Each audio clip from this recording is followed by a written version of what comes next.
And welcome to Local Edition on Time Warner Cable. I'm Steve Swatt with the Sacramento Report.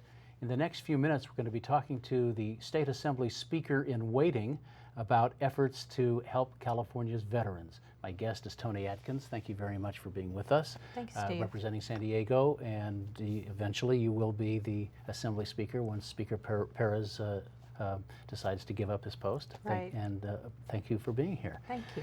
We're going to talk, first of all, about what's going to be Proposition 41 on the ballot in June. I know you're a co-author of that measure, and it's kind of interesting because it deals with bond funds for veterans housing, but these are bond funds that have been going unused.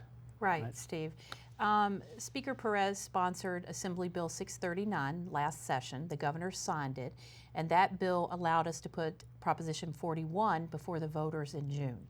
And basically what it will do, the voters have already supported about $1 billion in bond funding for housing for veterans. Over the last 10 to 20 years, it's been a changing situation with the housing market. So they haven't been accessing the money to buy homes or farms. So we're asking through Proposition 41 to repurpose some of that money for multifamily housing for veterans, because that is basically what they need when they come back and transition into civilian life. So this measure would not add new debt? No. It would just sort of move it around? Just repurpose it. And you know, one of the main issues is, in addition to housing prices and people not being able to purchase homes, we hope this money can be used to help homeless veterans. Roughly 25% of veterans in California end up homeless.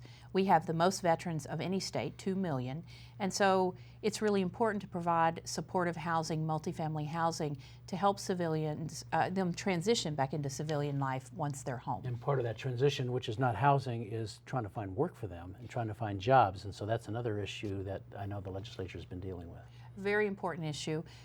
What this money will help do is to provide mental health services, drug and alcohol treatment services, PTSD issues, all of those kinds of issues that some of our veterans face when they come home.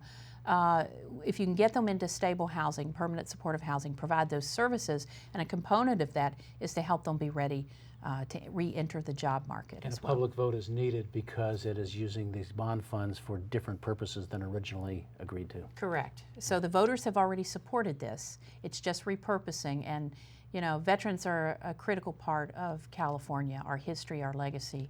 We think it's the right thing to do. I can't believe there'd be any opposition. Bipartisan support all the way through the legislature. We have a little time left. I do want to ask you about the state budget. You know what the Republicans are saying, that if it wasn't for Jerry Brown, the Democrats in the Assembly and the Senate would be spending well over our heads, and we'd be back into a tough period. And give us your approach to budgeting and spending and holding the reins. Well, I think this has been a team effort, and if you ask Governor Brown, he would tell you this has been an effort with the legislature.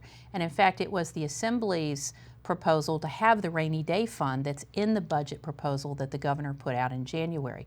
So we're looking at a rainy day fund, an $8 billion reserve, paying down that wall of debt. We've repaid, well, the proposal is to repay all of the debt to schools. So I think it's a fiscally sound, responsible approach, and we intend to start with that as the framework.